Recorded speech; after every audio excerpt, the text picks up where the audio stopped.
Hi everyone, and welcome to Creative Chelsea. If you like this video, please let me know by giving it a thumbs up or commenting below. If you want to see more of my videos, press the subscribe button and click on the bell for notifications. If you need any Stampin' Up! Products to make these cards, you can visit my online store and the link is in the description below. When you purchase Stampin' Up! Products through me, you can earn free products. Check out my current customer appreciation products on my blog. The link is listed below in the description box. Today I'd like to share with you those free customer appreciation products for March 2021.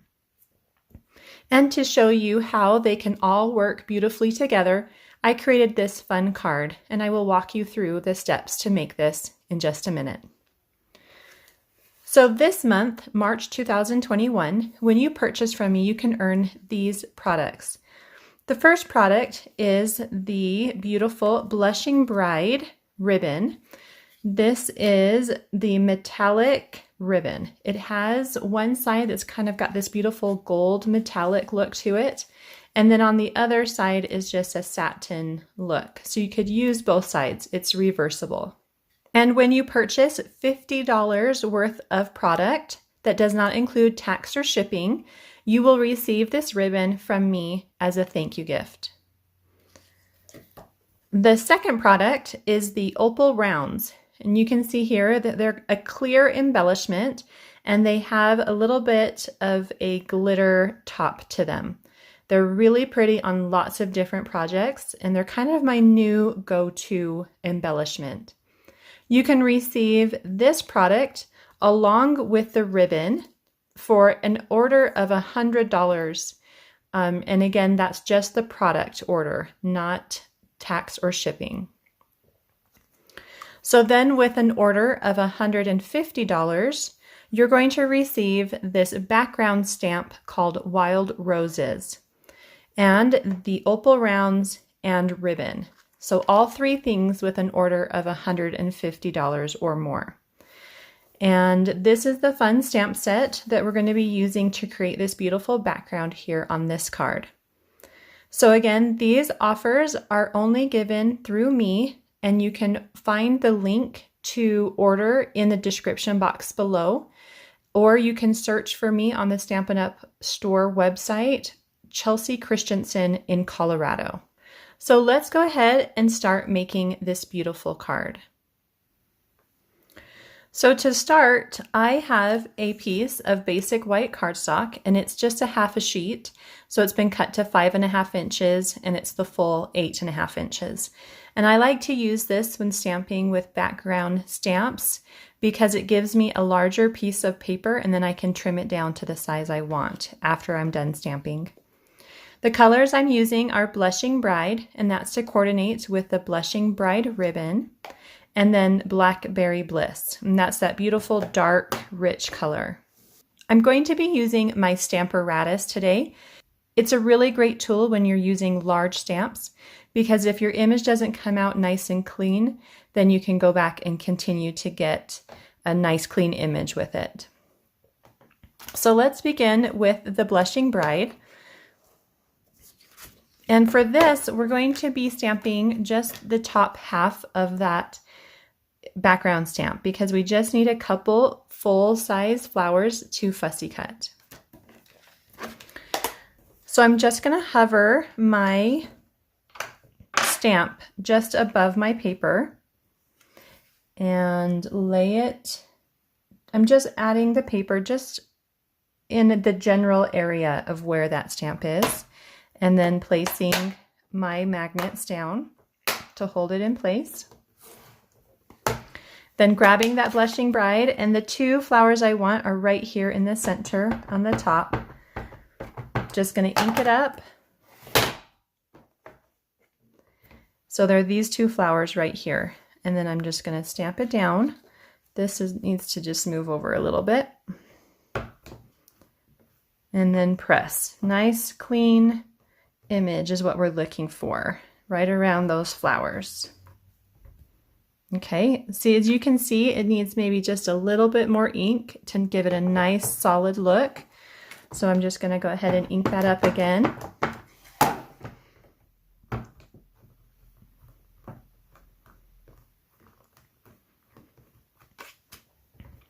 And there we go. Nice, dark, solid image. So I'm going to remove those magnets, and then I'm going to flip this over, and we're going to stamp the Blackberry Bliss now. And again, I'm just kind of hovering it. I'm kind of just looking for the general area of that stamp because I'm going to be trimming this down anyway. So again, adding my magnets to hold it in place. I can clean my background stamp if I want to, but because my Blackberry Bliss is a lot darker color, I don't really need to because this color will cover up any of the blushing bride that is left over. So I'm just going to go ahead and ink this up all over and then stamp it down. Again, give good pressure all the way down that stamp. Okay, and you can see here again, right along this edge, we need a little more ink. So just ink it up.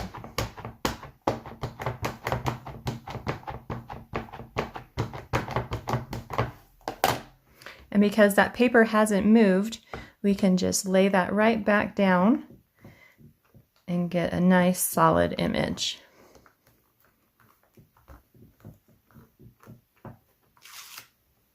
Okay, and that looks a lot better. Okay, so let's go ahead and finish our stamping. I've got a sentiment from the Happy Thoughts stamp set. I'm just going to use this one that says thinking of you. So I already have that on a clear block, and I'm actually just going to stamp this down here in this bottom area, and then we'll punch it out. And I have the Everyday Label punch. I think it fits really nicely with this sentiment. You know, I'm noticing that I'm getting a little bit of this pattern that's kind of bleeding down into that space. So what I'm going to do is flip it over, and I'm just going to stamp it again in that same area. And then I'll have a nice clean piece of cardstock to punch out. So something like that. Okay, so now I'm going to take this paper and we're going to trim it down to the size we want. So I'm just going to start by rotating it, and I'm looking for a size that is 1/4 smaller than my card base. So I'm going to start by cutting it at 4 inches. And then I do need to trim off a little bit on this side. So I'll probably trim that to 5 3/8.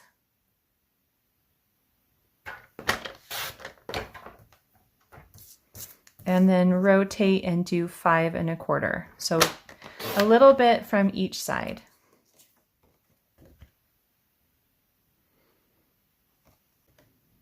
Then from this piece, we're going to fussy cut out this large white flower and then the flower next to it. And this is just really a generalization. There's really not a very good hard edge to either of these flowers. And so you're just kind of looking for a general flower shape while you're going around these flowers here.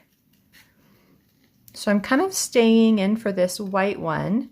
I'm staying in the inked area, so where the blushing bride is, so it has a nice blushing bride border around each petal. And then for the next one, I'll probably do the opposite and cut into the basic white space.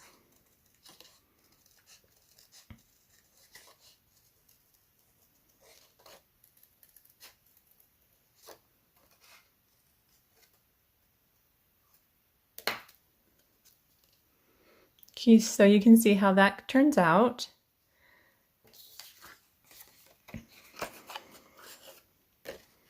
And then for this one, again, you're just wanting to find a nice flower shape that kind of goes all the way around the flower. Keep the edges nice and smooth.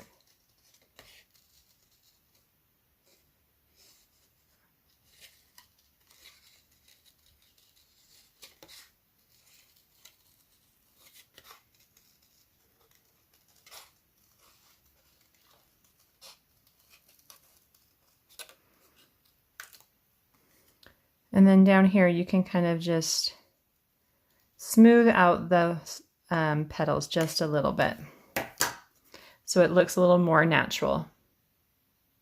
So the next thing I wanted to add to my card was a little bit of color in those white areas on the background. Now, if you don't want to do this technique and just want to leave it white and blackberry bliss, you're welcome to do that. But this is how I achieved that look.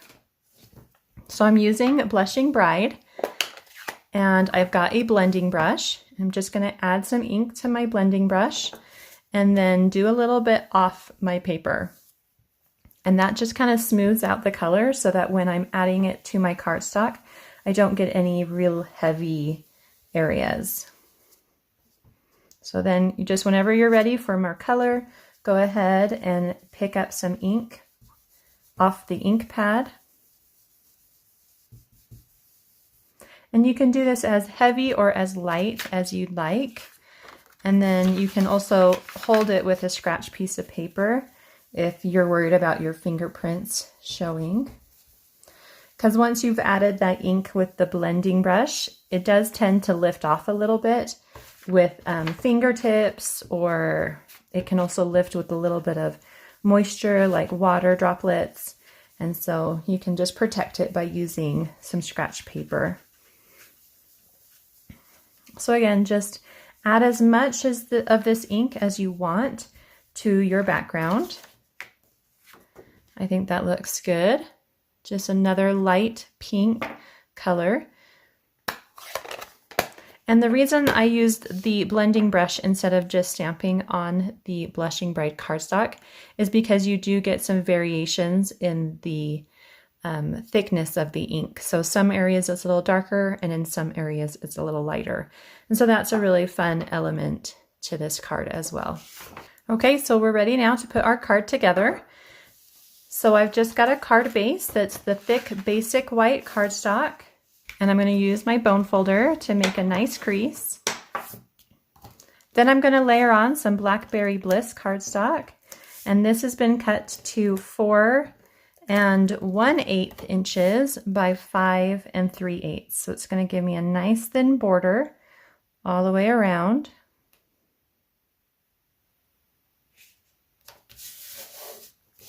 Then I'm going to add that beautiful background image. And again, we cut this to 4 inches by 5 1/4, so they'll give another thin border. And I really love how the Blackberry Bliss cardstock underneath frames this beautiful background stamp. And then we're going to add a piece of vellum, and this has been cut to 3 inches by 4 1/4. And it's just going to give us a nice large border, and then it's going to kind of tone down those elements on the inside and help our other elements stand out just a little bit more. So for our main focal point, we've got our greeting, and then I've got our 2 flowers we've cut out, and then I wanted to add a little bit of a leaf element, and I loved pulling in the gold from the ribbon. And so I've grabbed one of the pieces from the Forever Gold laser cut specialty paper, but I didn't want to use this large piece. I just wanted the leaves. So I'm just going to trim off the leaves on each side, and then I can save this for another project. And then here on the back, we're going to start by adding the ribbon. So add some adhesive. Now, because this ribbon is double-sided, we need to do a quick trick so that we can get as much of that beautiful gold showing as possible. So you're just going to lay the ribbon onto the back of your label, and then using about a finger space, you're going to place it on the back. So you've got about a finger space loop, and then you're just going to flip it and lay it on the other piece of adhesive. So you're going to get that gold coming all the way through. And then we'll do the same here. So we're not going to see it here on the back of that loop, but we do see it at the end of that ribbon where the tail of that ribbon is. So you can see how that looks. Now I'm using about 11 inches of ribbon here. So if you wanted just a little bit more so that you can have larger loops or tails, then you can just go ahead and add more ribbon. All right, so at this point, I'm going to add some dimensionals, and I want to make sure that ribbon stays in place. So I'm going to make sure that the dimensionals are over both the ribbon and the cardstock. Okay, so I've got 4 pieces down. I'm going to remove those dimensionals for now. And then I'm just going to add the flowers. So this is just something where I want to just eyeball where the flowers should go in relationship with the label. So I've got one flower on the top left and then another flower here on the bottom right. So that's what's holding those flowers on, is that dimensional on the back. And then I'm going to add a little bit of adhesive to the back of those flowers. And then I can add these gold elements and just kind of arrange them so that it looks good to you with those gold elements coming out behind the flowers.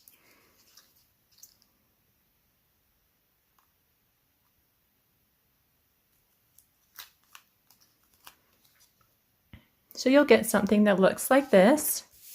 And now we can add this to our card. So we do have some of those dimensionals here still showing. And then if we need to add more adhesive, whoops, that kind of tore right there. So just be careful with those delicate pieces if you're using that strong adhesive. Try to keep it onto the main solid areas. And then we're going to add this to our card.